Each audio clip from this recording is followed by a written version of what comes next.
네, 우리 말씀 앞에서 우리의 다짐 고백할까요? 시작. 오늘도 주의 말씀에 마음의 문을 엽니다.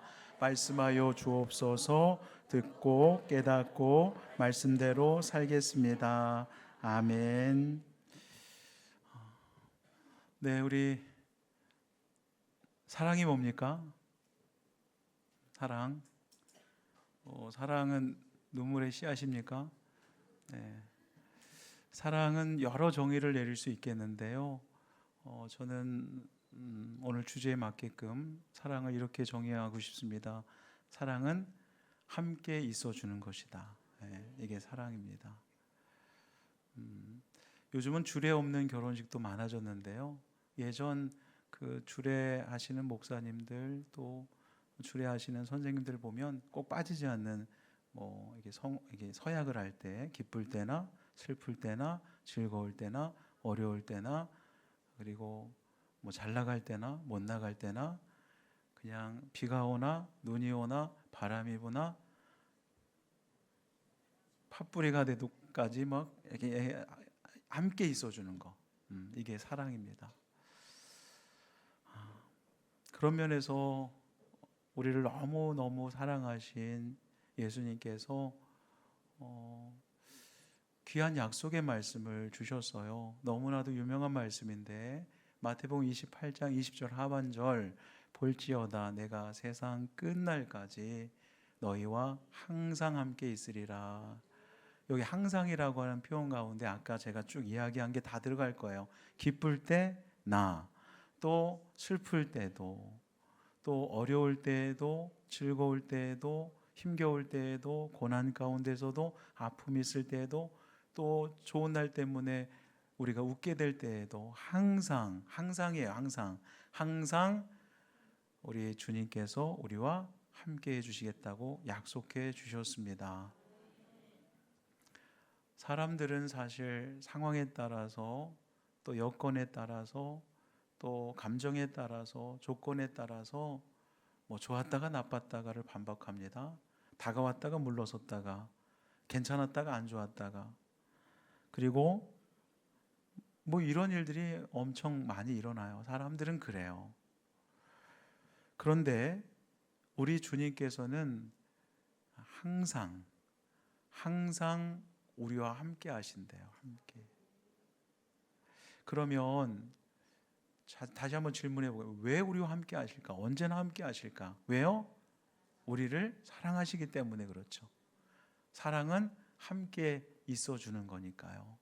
우리를 너무나 사랑하니까 정말 단 한순간도 세상 끝날까지 어떠한 상황 가운데 놓여 있다 할지라도 함께 해 줄게.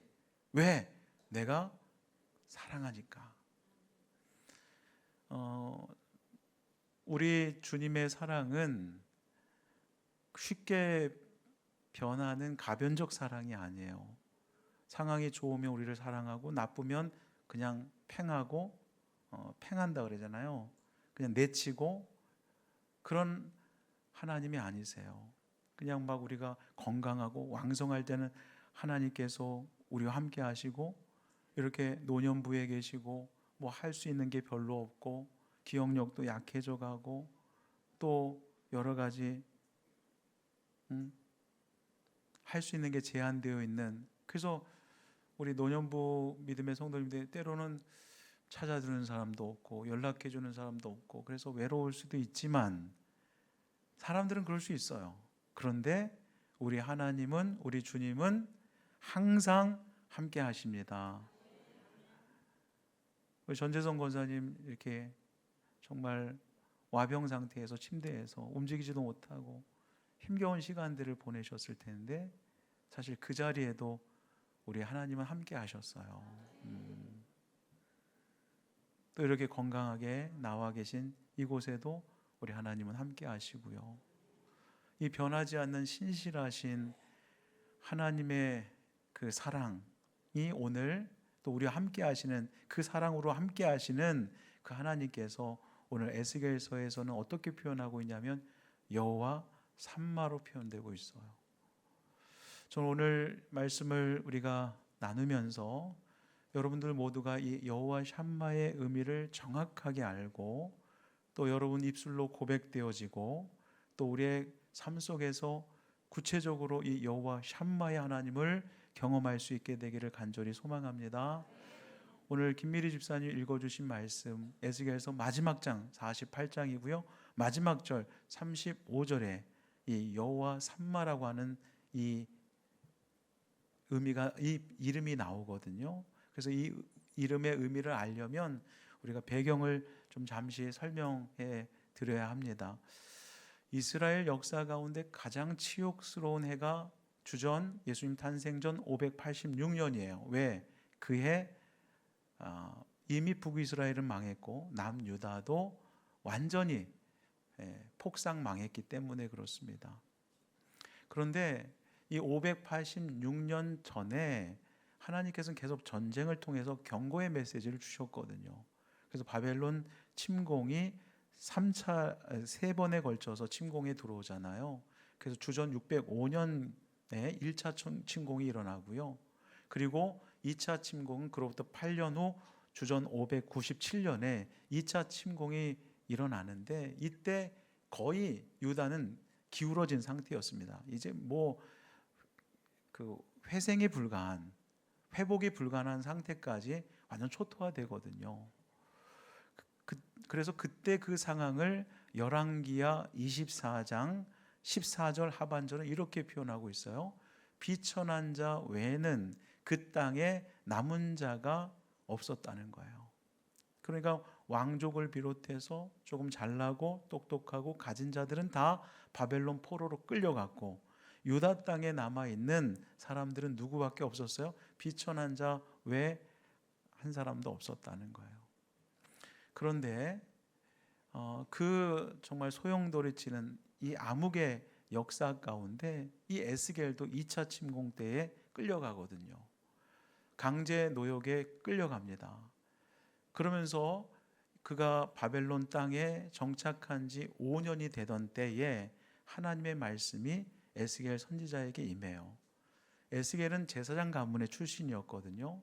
그가 그 바벨론에 정착한 지 5년 후 하나님의 말씀이 임하는데 그 말씀이 임할 때 이제 7년 후면 바벨론은 3차 침공이 일어나서 주전 586년에 완전 망하는 거거든요.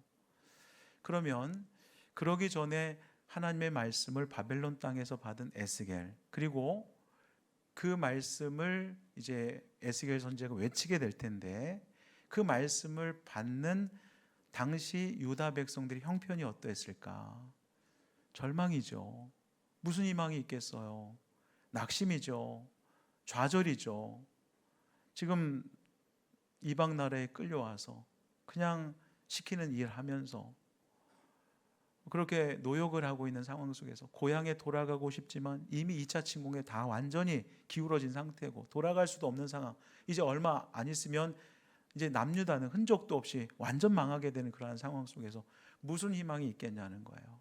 그런데 그발 강가에 있었던 에스겔에게 하나님께서 말씀이 임하셔서 바벨론 포로에 붙들려온 유다 백성들에게 희망의 메시지를 전하라고 말씀하셨어요. 그렇게 해서 에스겔서 30장 이하부터 희망의 메시지가 선포되기 시작하고요. 40장 이하를 보게 되면 이제 하나님께서 에스겔에게 아주 중요한 환상을 보여주세요.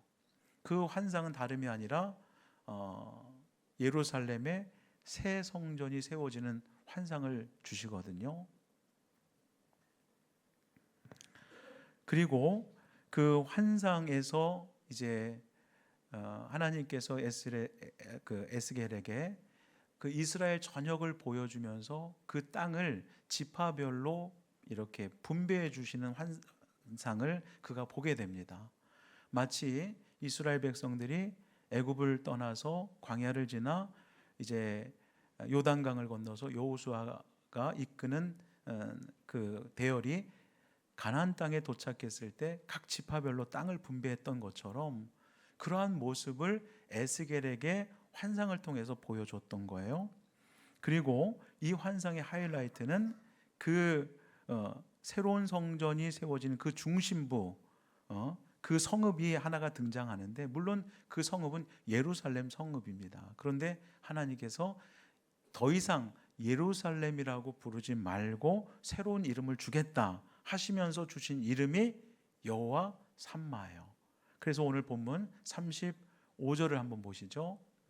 그 사방의 합계는 18,000척이라 그날 후로는 그 성읍의 이름을 예루살렘이라고 부르지 말고 뭐라고 부르라고요? 여호와 삼마라 부르라. 뜻은 뭐예요? 하나님께서 거기 계시다는 뜻이에요. 하나님께서 거기 계시다.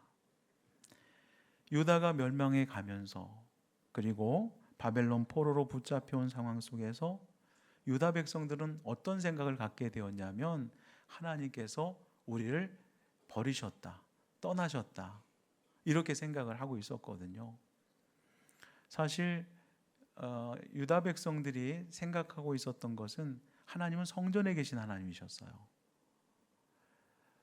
솔로몬이 예루살렘 성전을 건축하고 그가 이렇게 고백을 합니다. 역대하 6장 2절에 보니까 내가 주를 위하여 거하실 성전을 건축하였사오니 주께서 영원히 계실 처소입니다.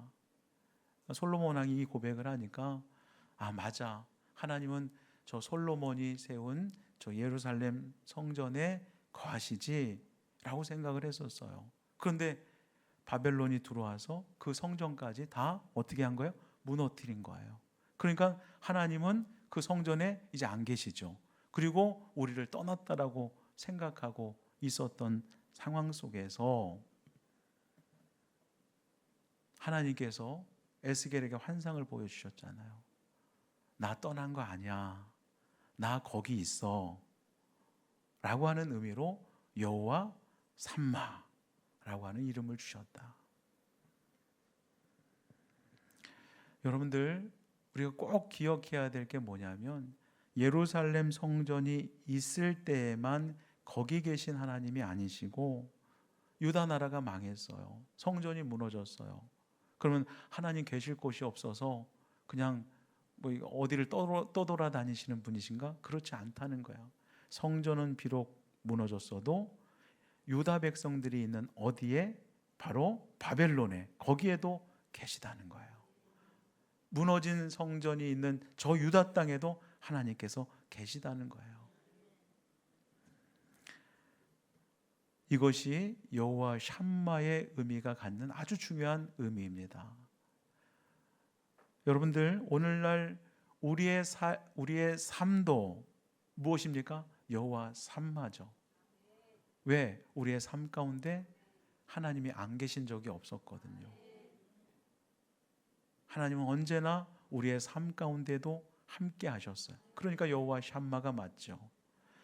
지난날 살아왔던 그 모든 순간들, 시간들을 되돌아보면 하나님께서 우리와 함께 하지 아니하신 적이 단 한순간도 없었어요. 세상의 사람들은 이것을 고백하지 못하겠죠. 그냥 주어진 삶 속에서 주어진 만남을 가지고 또 내가 일을 하고 가정을 키워내고 그리고 자녀들을 키워내면서 그렇게 여기까지 온 것이라고 생각할지 모르지만, 우리 믿음의 성도들은 내 지금까지의 삶의 여정 속에서 하나님은 단 한순간도 나를 떠난 적 없으시고 항상 거기에, 그 순간에 함께 계셨다라고 고백해야 맞잖아요. 그 고백이 뭐예요? 여호와 삼마다. 우리의 삶이 이렇게 늘 평탄했습니까? 그러지 않았을 거예요. 80년을 사신 분들, 70년까지 지금 살아가시는 분들은 그 70년의 삶이 참 힘겨우셨겠죠. 80세, 70세 되신 분들, 6.25 동란을 겪고 정말 대한민국 산야가 다 초토화된 상황 속에서 맨 땅에서 뭔가를 일궈내야 했던, 끼니를 걱정해야 했던 그 어려웠던 시간들이 얼마나 많이 있었어요. 근데 지금 와서 생각해 보니까 그때도 하나님이 나와 함께 하셨어요. 단 한순간도 하나님이 나와 함께하지 아니하신 순간이 없었어요? 지나온 삶의 여정 속에 우리 하나님은 여호와 샴마의 하나님으로 함께 하셨다. 우리가 살아오면서 힘들어서 때때로 내가 주님의 손을 놓았던 적이 있을지 몰라도 하나님 우리의 손을 놓지 아니하시고 그 강한 손으로 오늘까지 우리를 인도해 주셨어요. 내가 비록 힘겹게 내 인생길을 비틀거리며 걸어왔을지라도, 그래서 하나님 왜 내 편이 아니신가? 왜 하나님은 침묵하시는가? 하나님은 도대체 어디 계신가? 그런 마음이 들 때도 있었지만 하나님은 단 한 번도 우리를 떠난 적이 없으시다고요. 여호와의 샴마의 하나님으로 우리 함께 하셨다고요. 근데 왜 그게 느껴지지 않았을까?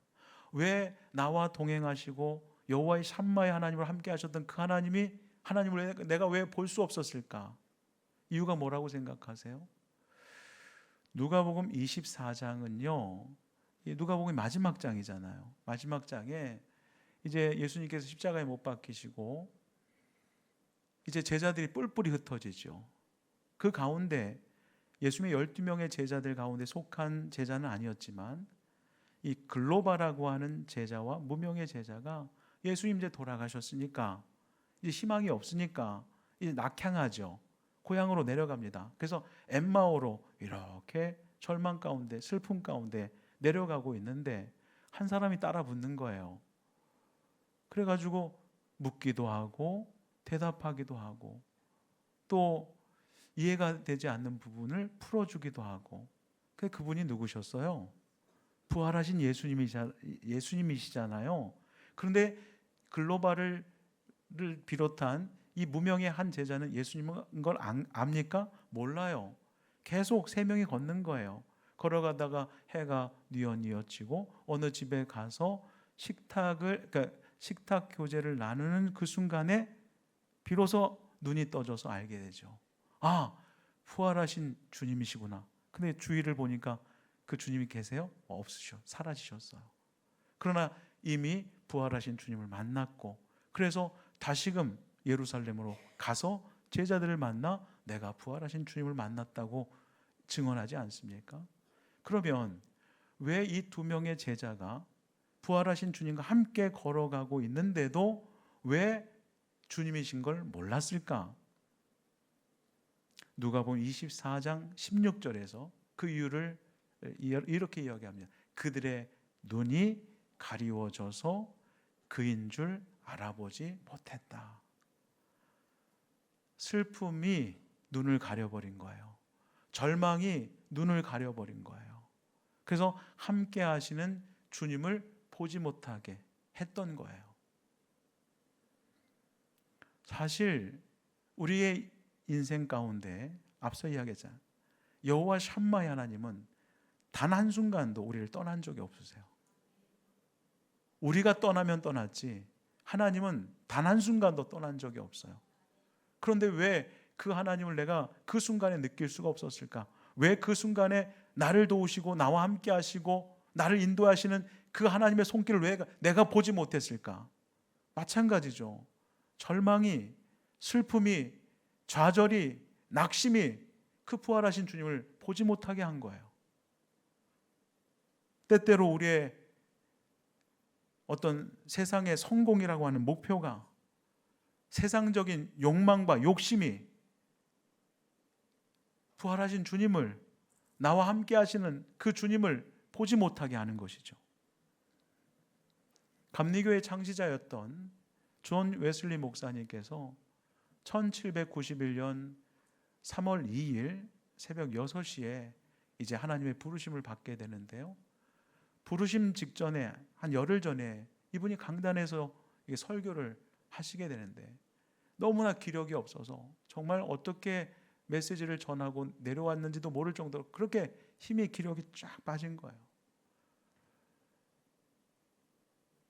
그러면서 이제 열흘간이면 이제 돌아가시는데 이분이 뭔가 펜을 잡고 뭘 쓰시려고 하는 거예요. 근데 기력이 없다 보니까 한 글자도 못 쓰시는 거예요. 그래서 그 당시 그 목사님의 비서 리치라고 하는 그 여성이 있었는데, 목사님 제가 펜을 잡고 제가 대신 써 드릴 테니까 목사님 뭘 쓰고 싶으신 거예요? 라고 하니까 웨슬리 목사님이 실은 별로 쓸 것이 없긴 한데, 그러면서 그저 하나님께서 나와 함께 계시다는 것 밖에는, 이거 쓰고 싶었던 거야.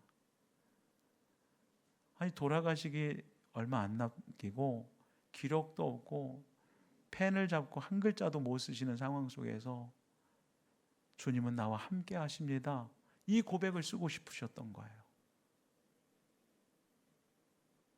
대부분 죽음을 목전에 두면 너무 힘도 없을 뿐만 아니라 그 고통이 좀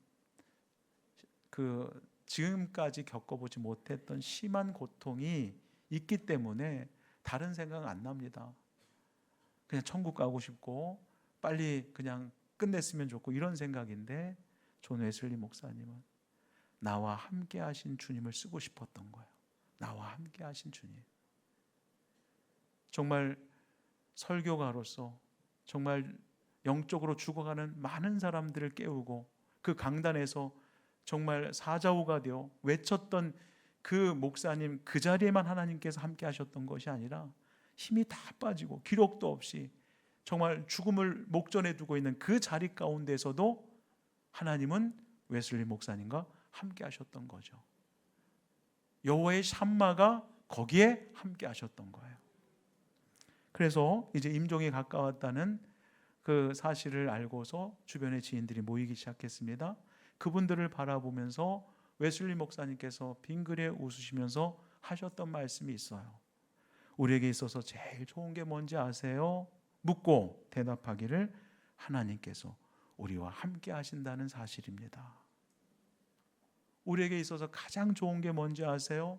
하나님께서 우리와 함께 하신다는 사실입니다. 임종을 앞두고 이런 고백을 할 수 있는 분들이라고 한다면 여호와 샴마에 대한 분명한 신앙의 고백이 있는 거예요. 오늘 말씀을 들었으니까 내 생에 마치는 그 순간 우리 다 모여있는 가족들에게 정말 남겨야 될 유언이 한 가지 있다면, 여호와의 샴마, 하나님 여기에 나와 함께 하신다, 여호와 샴마의 하나님께서 나를 천국으로 인도해 가신다 하면서 그 멋진 신앙의 고백을 하고 주님의 나라에 임할 수 있게 되기를 간절히 소망합니다. 잊지 마세요. 주님은 오늘도 저와 여러분과 함께 하시고요, 주님은 우리의 삶을 마치는 그 순간에도 우리를 떠나지 아니하시고 우리와 함께 하세요. 사람들은 그렇지 않습니다. 사람들은요, 우리가 힘이 있거나 우리가 어느 정도 누군가에게 또 도움을 줄 수 있으면 붙어요. 그러나 도움이 되지 않는다고 생각하면 등을 돌리는 것이 사람입니다. 그래서 사람의 그 사랑이라고 하는 것은 시시각각 바뀌죠. 그러잖아요. 죽지 못해서 그냥 너무 안 보면 죽을 것 같아서 결혼까지 했는데 결혼 이후에 그 사랑이 여전하십니까? 죽고 못 사는 사이에서 막 결혼까지 해가지고 그냥 콩깍지가 쓰여서 막 사랑의 막 하트가 그냥 늘 얼마나 가셨어요? 1년이 가셨습니까? 6개월에 끝나셨습니까? 사람의 사랑이라고 하는 건 이렇게 제한적이고 한시적이고 그리고 시시각각 변하는 이 가변성을 띠고 있어요. 그러나 우리 하나님의 사랑은 늘 여상합니다. 항상 같아요. 항상 신실합니다. 늘 변함이 없어요. 마태복음 28장 20절 말씀을 다시 한번 보겠습니다. 볼지어다, 제발 볼 수 있게 되기를 원합니다. 여호와 샴마의 하나님께서 지금 나와 함께 하심을 볼 수 있게 되기를 원합니다. 제발 보라는 거예요. 제발 분명히 깨닫고 고백할 수 있게 되기를 간절히 소망합니다. 볼지어다, 보아라. 뭘 봐라? 뭘 보아야 합니까? 내가, 우리 주님께서 약속하시는 말씀이에요. 내가 세상 끝날까지 너희와 항상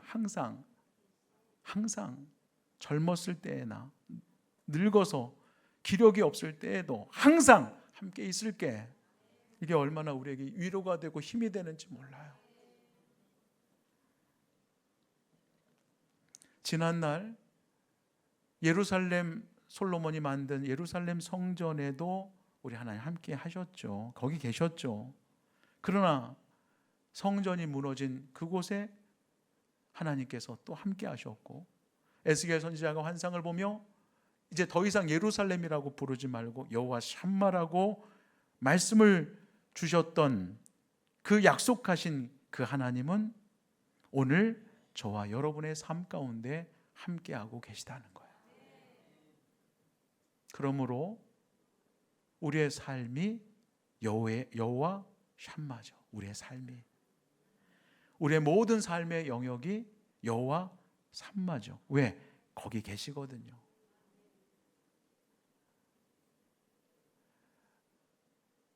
저희 민혁이가 이제 금요일날 복귀했거든요.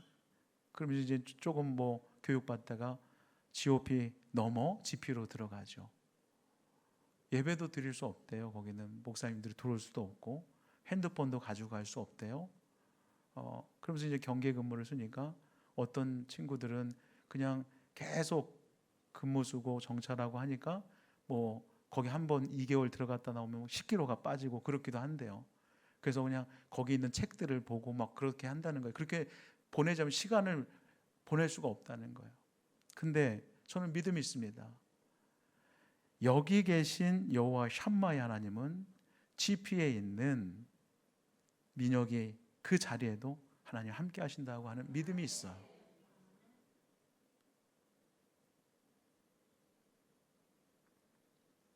우리 윤종옥 우리 집사님 여기 지금 예배드리고 있는데요. 우리 윤종옥 집사님 남편께서 지금 멕시코에 출장 2년 기간을 두고 가셨는데요.